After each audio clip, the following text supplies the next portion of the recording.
सबसे पहले हमारे बीच हमारे तिरुत कमिश्नरी प्रभारी आए हैं। इस कार्यक्रम को आगे बढ़ाने के लिए और इस कार्यक्रम को विधिवत करने के लिए मैं सर से आमंत्रित करूंगा कि सर बाबा साहब के प्रतिमा पर माला अर्पण करें।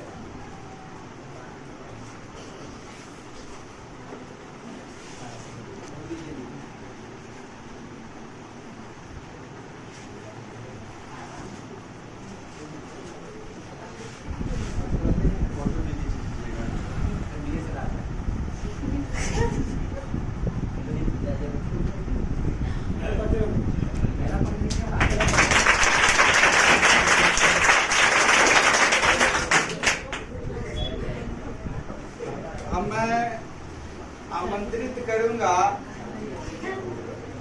कोचिंग संचालक महोदय से कि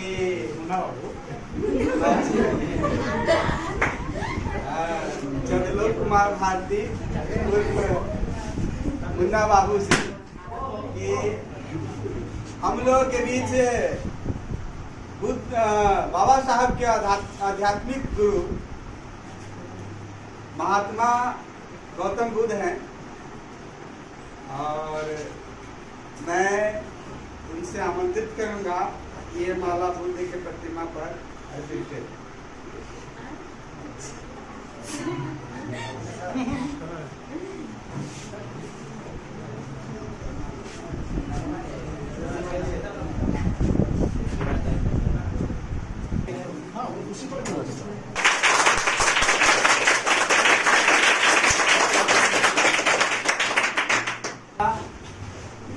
हमारे मुख्य अतिथि महोदय करेंगे। इसके पहले हम आपको कुछ प्रकाश डाल देते हैं। सबसे पहले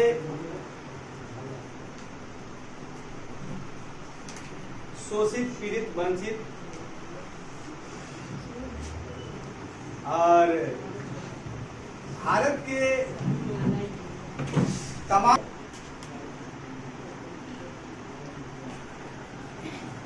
दुनिया में अकेले परचम लहराने वाले, शांति के संदेश देने वाले तथागत गौतम बुद्धा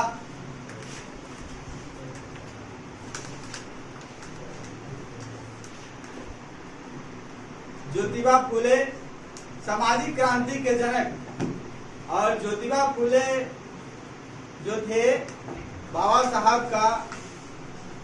साहब भी उनको गुरु माने थे। तो सामाजिक क्रांति के जनक ज्योतिबा फुले को सत सत नमन करते हुए इस कार्यक्रम के संचालक हमारे चंद्रलोक कुमार भारती जी, इस कार्यक्रम में उपस्थित तमाम छात्र एवं छात्राएं, आज बड़ी खुशी की बात है कि मैं आप लोगों के बीच इस कार्यक्रम का शिरकत कर रहा हूं और आप लोगों से हमको रूबरू होने का मौका मिला। आपको भी हम लोगों ने जाना और हमको भी आप लोगों ने जाना। इसके लिए आप सभी लोगों को मेरे तरफ से बहुत बहुत आभार।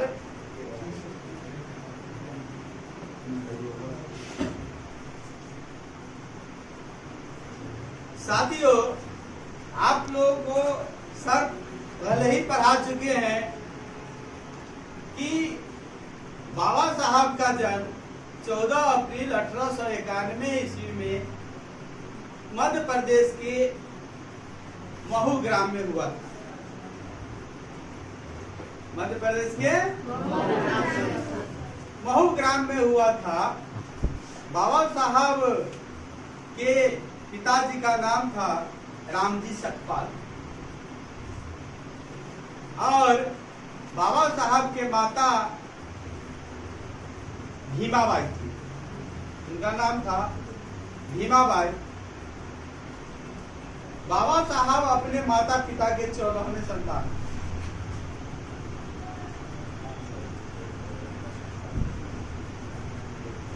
और इनके पिताजी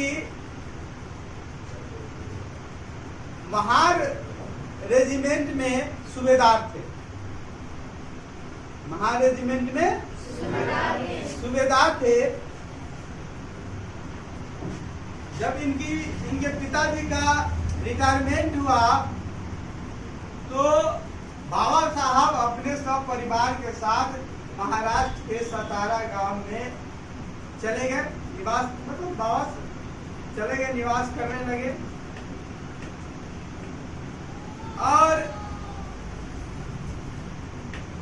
वहां से इनकी शिक्षा की शुरुआत हुई। और जब बाबा साहब आ गए की शिक्षा की शुरुआत हुई, बाबा साहब बहुत ही गरीब परिवार में जन्मे थे। और उस समय समाज में इतनी जाति व्यवस्था इतनी चरम सीमा पर थी, छुआछूत भेदभाव इतनी चरम सीमा पर थी कि बाबा साहब को क्लासरूम में बैठने नहीं दिया जाता था। देख नहीं, बाबा साहब क्लासरूम के बाहर बैठ करके पढ़ते थे, इतनी चरम सीमा पर थी। बाबा साहब भारत से लेकर के लंदन अमेरिका तक के पढ़ाई की। बाबा साहब को मतलब बड़ौदा नरेश उस समय 25 रुपया का प्रोत्साहन किए।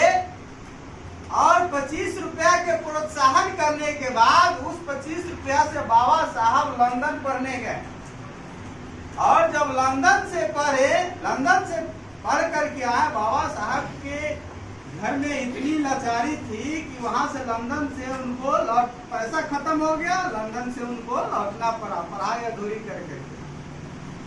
देख नहीं, इसके बाद कुछ दिन बाबा साहब परिस्थिति को देखते हुए कॉलेज में लेक्चरर के काम करने लगे, उसमें बहाली हो गई। वहां पर भी बाबा साहब को पानी पीने तक की दिक्कत थी, वहां पर पानी भी नहीं पीने दिया जाता था। इस विकट परिस्थिति में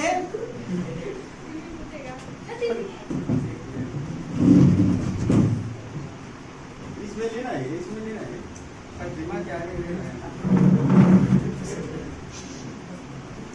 वहाँ से पता लगेगा।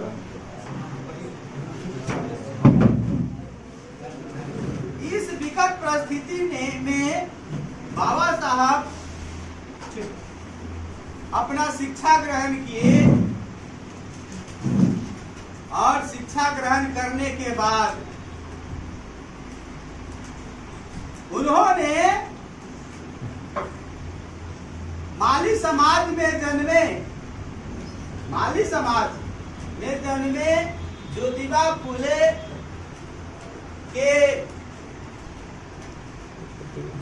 फुले से शिक्षा लेकर के उन्होंने समाज के लिए आंदोलन शुरू किए, समाज के लिए लड़ाई करना, समाज को हक अधिकार दिलाने के लिए। बाबा साहब को इतनी कष्ट हुई। उसके बाद बाबा साहब को मतलब संविधान सभा में भी जाने से रोका गया। उनको संविधान लिखने के लिए जब अवसर मिला तो हमारे दुश्मनों ने बाबा साहब संविधान नहीं लिखे, हम लोगों को हक अधिकार नहीं दे, इसके लिए संविधान सभा में जाने के लिए भी उनको रोका गया, समझे कि नहीं। और रोकने के बाद नेहरू जी ने क्या किया कि उस समय, समझे कि नहीं, उस समय 25,000 रुपया उनको हराने के लिए, वो महाराष्ट्र से खड़ा थे तो हराने के लिए दिया। जब बाबा साहब वहां से चुनाव हार गए संविधान सभा में जाने के लिए, तो फिर बंगाल के लोगों ने वहां से, बंगाल के लोगों ने वहां से बाबा साहब को चुनाव जिता करके संविधान सभा में, यहाँ तक की बात है हमारे समाज को पानी पीना के लिए माना था, मंदिर में नहीं जाने दिया जाता था। उसके लिए बाबा साहब क्या किए, 1927 ईस्वी में चौधार तालाब सत्याग्रह किए थे, ताकि हमको, जिस तालाब में कुत्ता पानी पी सकता था, जानवर पानी पी सकते थे, पशु पक्षी पानी पी सकते थे, लेकिन एक आदमी, एक इंसान जो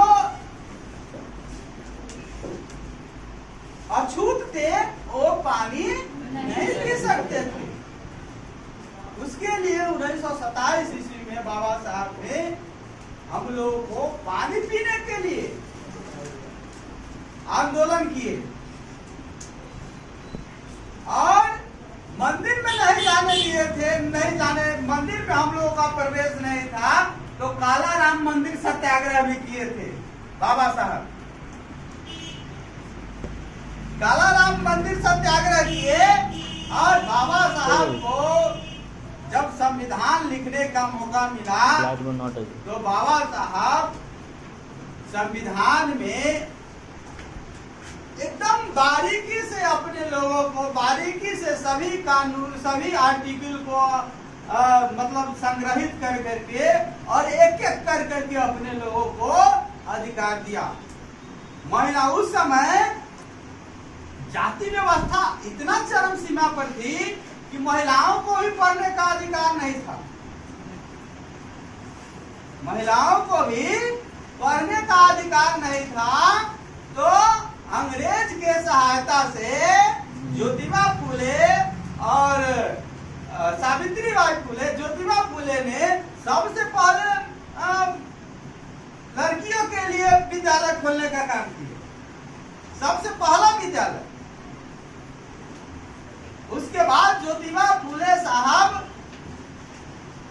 जब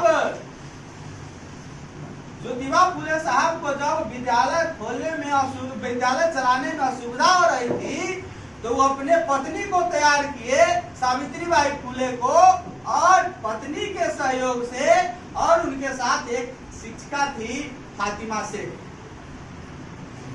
फातिमा शेख के सहयोग से महिलाओं के लिए पहला विद्यालय मतलब खोलने का काम किया, और घर घर जाकर के लड़कियों को, महिलाओं को शिक्षा देने का काम।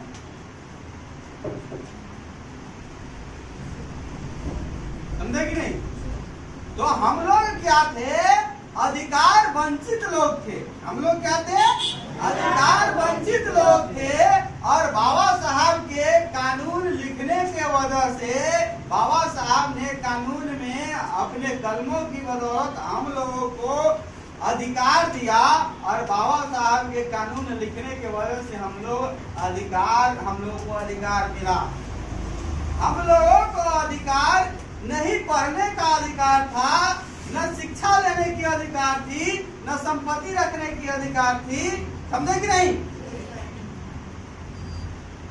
तो आपके सर जी बता रहे थे कि हमारे देश में आ जाए, बाबा साहब पर हम प्रकाश डाल रहे थे, लेकिन सर जी बता रहे थे हमारे देश 1500 ईसा पूर्व में हमारे देश में आ गया।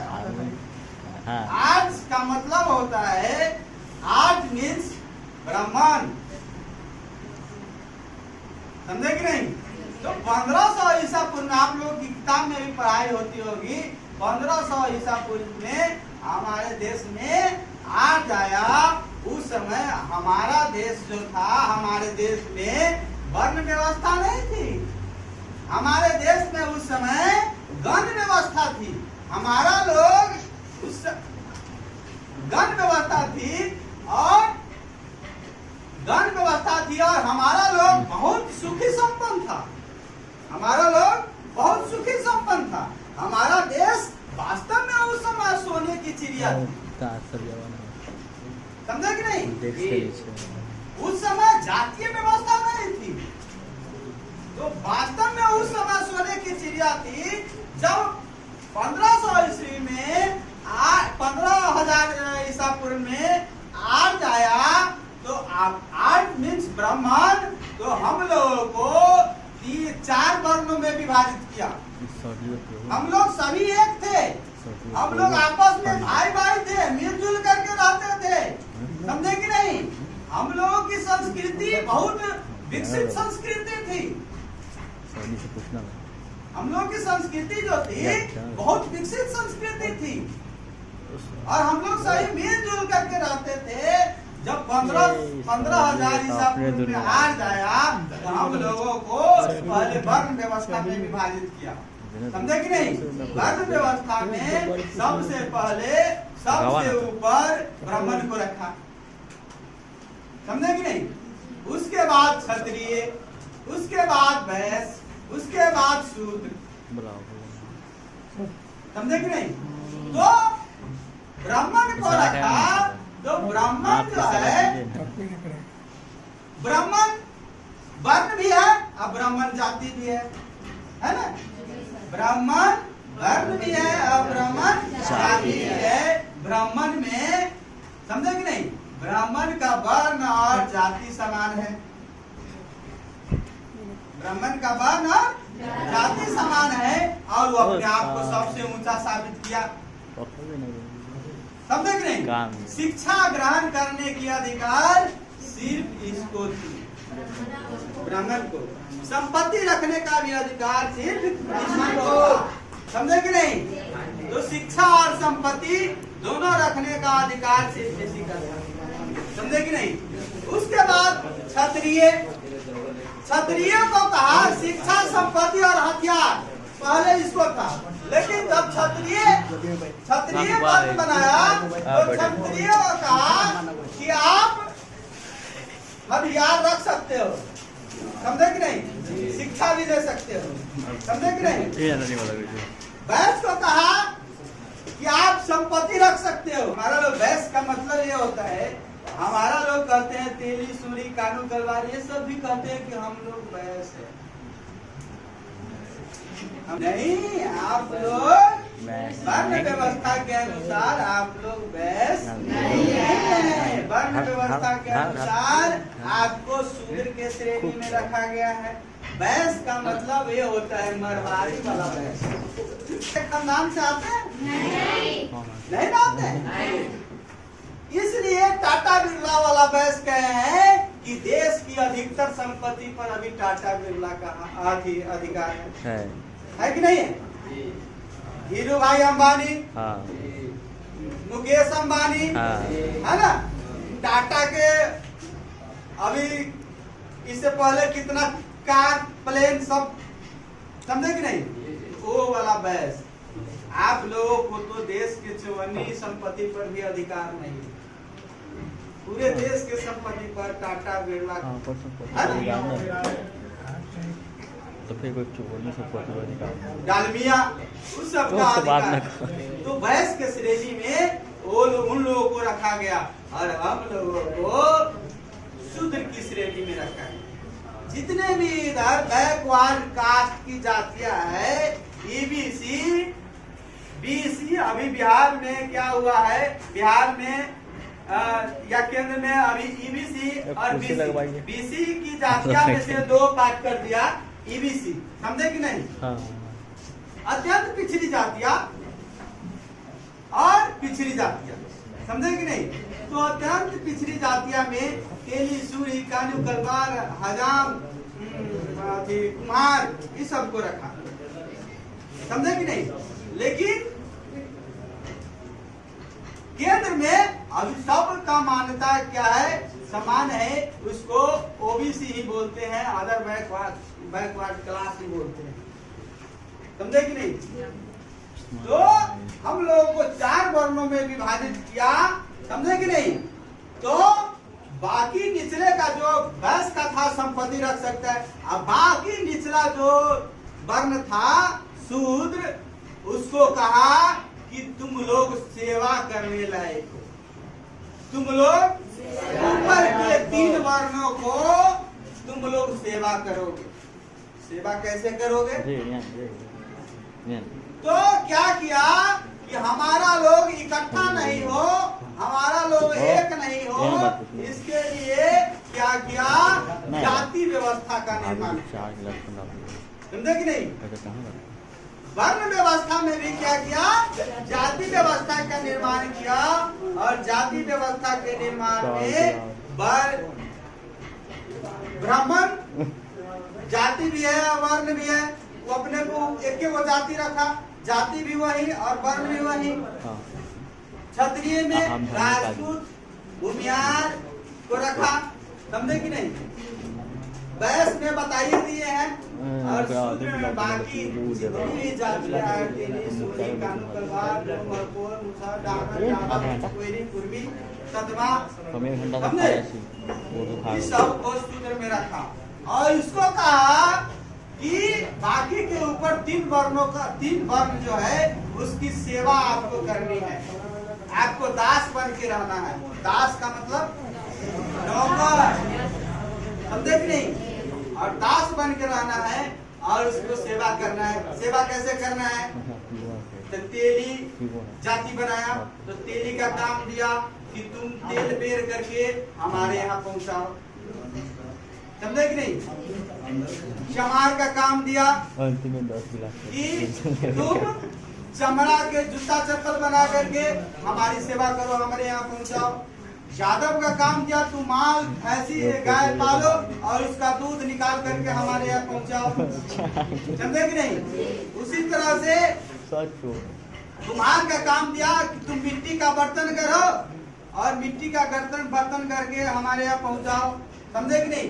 माली का काम दिया, तू फूल उगाओ और फूल उगा करके हमारे यहाँ पहुँचाओ, समझे कि नहीं? ये व्यवस्था हमारे समाज में कायम किया गया, समझे?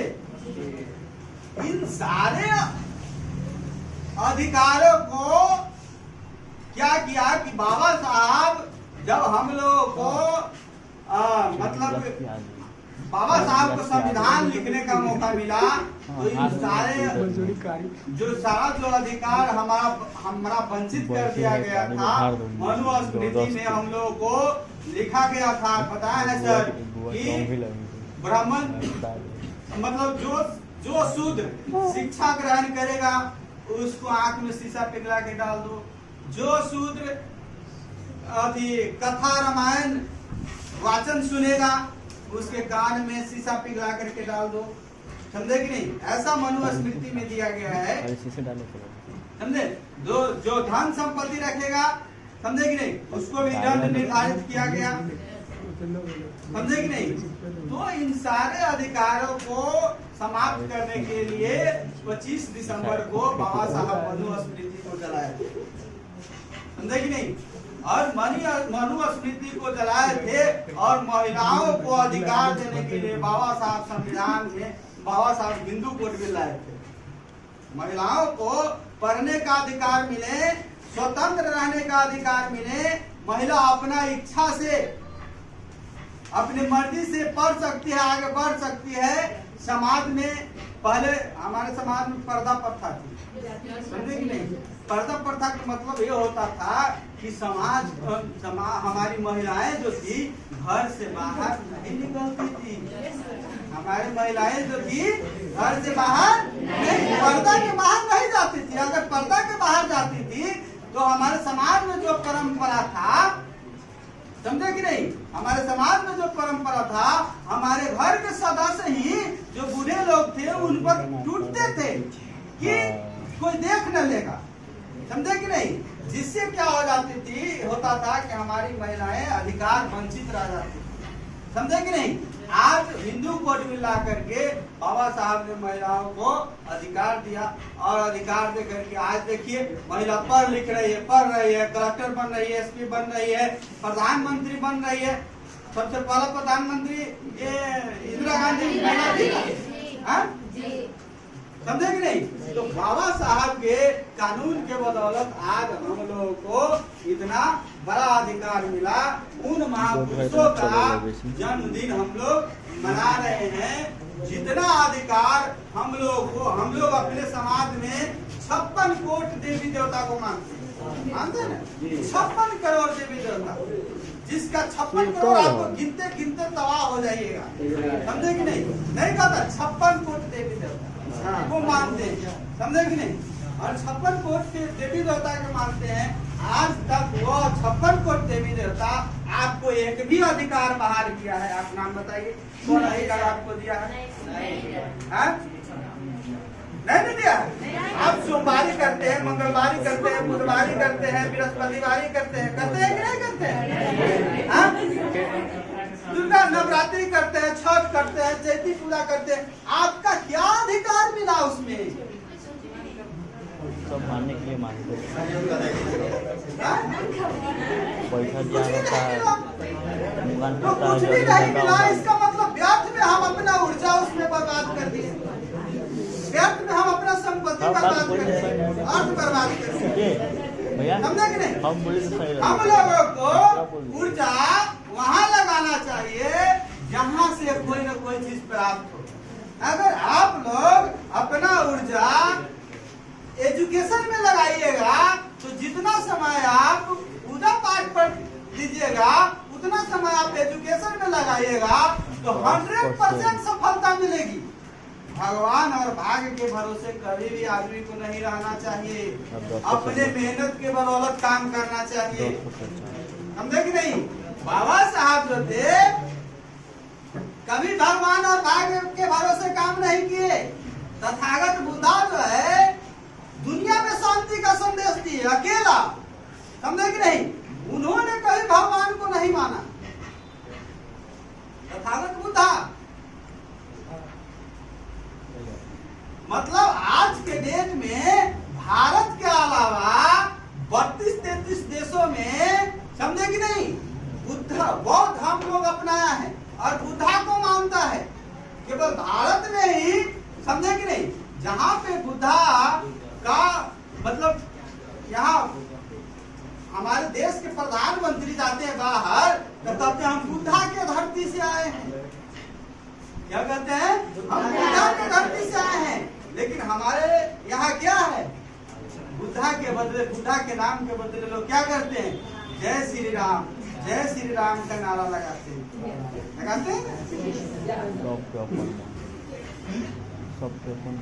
बोध गया में बुद्धा का ज्ञान प्राप्ति हुआ। समझे कि नहीं? और बुद्धा के इतिहास से भी हमारे बाबा साहब ने बहुत सारी बातें सीखी। ज्योतिबा फुले के इतिहास से बाबा साहब ने हमारे बहुत सारे बात सीखे। संत कबीर के आंदोलन से, कबीर के मिशन से हमारे बाबा साहब ने बहुत सारे बात सीखे। इसीलिए बाबा साहब मालूम है, बाबा साहब मतलब कि 9 भाषा के जानकार थे। आप लोग को एक भाषा जानकारी होने में मतलब पसीना निकाला। हिंदी भाषा का भी हम लोग का हिंदी लैंग्वेज है ना, हम लोग को हिंदी भाषा की भी शुद्ध जानकारी नहीं है, नहीं ना? बाबा साहब 9 भाषा के जानकार थे और 9 भाषा के जानकार थे। इसके बाद बाबा साहब 32 को डिग्री लिए।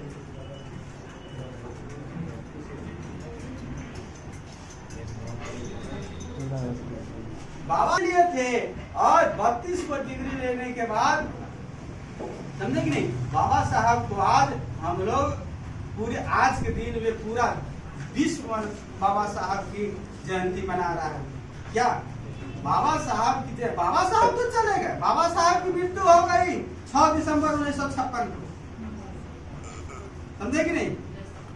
और बाबा साहब हमारे इस दुनिया से चले गए। लेकिन बाबा साहब ने जितना अधिकार हम ये कह सकते हैं कि हमारा बाप दादा थे बाबा साहब, तो हमको अधिकार दिए, लेकिन हमारे साथ साथ उसको भी अधिकार दिए जो हमको अधिकार से वंचित रखा। समझे कि नहीं? बाबा साहब उसको भी अधिकार दिए जो हमको अधिकार से वंचित रखा। तो आज के दिन में बाबा साहब को नहीं रहने के बाद भी आज के दिन में बाबा साहब हमारे सामने में लगते हैं। अभी जीवित है, जीवित है कि नहीं?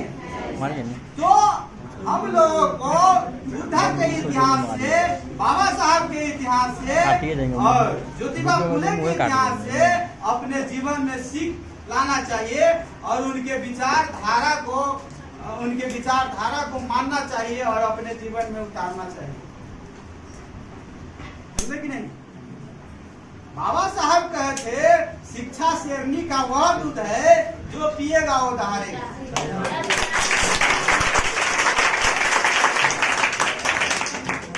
समझे कि नहीं? शिक्षा शेरनी का वह दूध है जो पिएगा दहाड़ेगा। जितना विटामिन गाय के दूध में नहीं है, भैंस के दूध में नहीं है, उससे कहीं मतलब उसको क्या कहेंगे, 100 गुना विटामिन शिक्षा में है।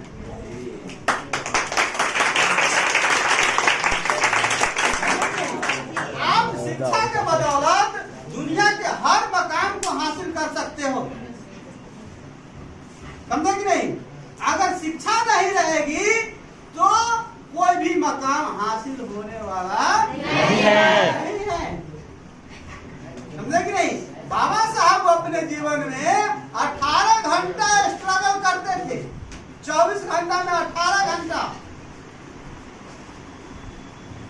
तो आज के डेट में अमेरिका में कोलंबिया विश्वविद्यालय में बाबा साहब की प्रतिमा लगाया गया है और वहां पर लिखा हुआ है, symbol of the knowledge doctor Bhimrao Ambedkar. मतलब डॉक्टर भीमराव अम्बेडकर ज्ञान के प्रतीक हैं। अमेरिका, भारत तो दूर की बात है, अमेरिका में लगा हुआ है।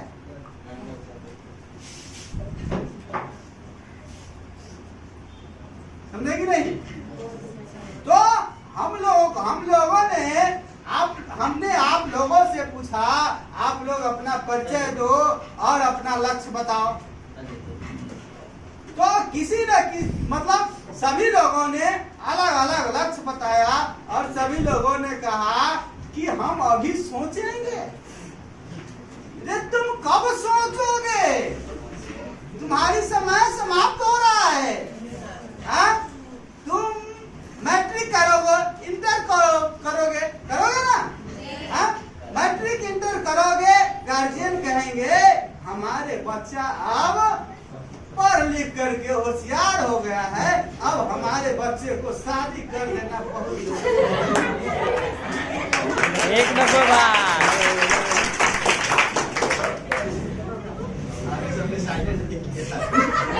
समझो, समझ रहा है कि नहीं? जब गार्जियन सोच लेगा तो तुम्हारी अगुआ आएंगे, ठीक है? अगुआ आएंगे तो गार्जियन आपकी शादी कर देंगे और फिर आप क्या करेंगे? परिवार में उलझ करके रह जाएंगे ना? परिवार में उलझ करके रह जाएंगे और तुम पढ़ोगे किंतु अपने बच्चों के पढ़ाओगे, उस समय तुमको यह मुसीबत खड़ा हो जाएगा।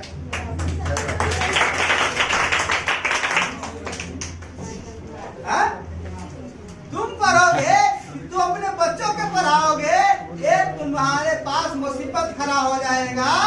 समझा कि नहीं? और मुसीबत खड़ा हो जाएगा तो उस समय मजबूरन होके तुम्हारी जो अभिलाषा है उस पर क्रॉस का चिन्ह लगाना होगा, नहीं? और बच्चे की अभिलाषा पर सही का चिन्ह लगाना होगा, नहीं? तुम्हारी मजबूरी हो जाएगी। तो तुम लोग कहते हो सोचेंगे सर। अरे पहले से लक्ष्य निर्धारित करो और लक्ष्य निर्धारित करके उस पर काम करो, तब जाके तुमको मंजिल मिलेगी। नहीं तो लक्ष्य निर्धारित नहीं करेगा तो मंजिल नहीं मिलने वाली है। बाबा साहब अपने जीवन का लक्ष्य और उद्देश्य निर्धारित किए थे और बाबा साहब को दुनिया के हर वह मंजिल मिली, समझे कि नहीं? बाबा साहब को दुनिया के हर वह मंजिल मिली और बाबा साहब के जब तक मंजिल नहीं मिली तब तक इस देश में करोड़ों लोग निवास कर रहे हैं। करोड़ों लोग के मतलब शिक्षा स्वास्थ्य उसके रख रखाव पर संविधान बना, तब तो आज सरकार अमल कर रही है। आपकी तबीयत खराब होती है तो जिसके पास पैसा है वो जाते हैं प्राइवेट में दिखा लेते हैं, लेकिन जिसके पास पैसा नहीं है तो क्या सदर अस्पताल में नहीं जाते हैं? जाते हैं ना। तो सदर अस्पताल में जाते हैं तो बाबा साहब आपके शिक्षा का ख्याल रखे तब तो सदर अस्पताल बना स्वास्थ्य का। जिसके पास पैसा है तो बहुत बड़ा से बड़ा डीएवी है, हेलेंस है, उस स्कूल में जाता है, पढ़ता है, समझे कि नहीं? DY पाटिल है तो कौन स्कूल में जाता है। जिसके पास पैसा नहीं है तो क्या सरकारी विद्यालय में पढ़ करके मंजिल हासिल करता है कि नहीं करता है? तो बाबा साहब आपके शिक्षा का भी ध्यान रखे, समझे कि नहीं? तो इतना बड़ा अधिकार आप लोगों को दिए और आप लोग बाबा साहब के बारे में अभी नहीं जानते हैं, समझे कि नहीं? ये दुख की बात है। तो इसीलिए आप लोगों को कहते हैं कि कोई भी काम करने से पहले उसका लक्ष्य निर्धारित करो और उस लक्ष्य के अनुसार उस पर काम करो, और जब उस पर काम करोगे तो वह मंजिल हासिल होना चाहिए। आदमी का लक्ष्य ऊंचा होना चाहिए, आदमी का लक्ष्य ऊंचा होना चाहिए, नीचा नहीं होना चाहिए। अगर मान लेते हैं, एक उदाहरण देते हैं, सपोज कि तुम तार पर चढ़ने का लक्ष्य रखते हो, बात करते हैं, तो तार पर चढ़ने का लक्ष्य रखते हो सकता है तुमसे नहीं चढ़ा हुआ पार लाएगा, आधा पर से भी उतर जाएगा, तो तार पर से गिरेगा तो खजूर पर लटक जाएगा, लटक जाएगा ना।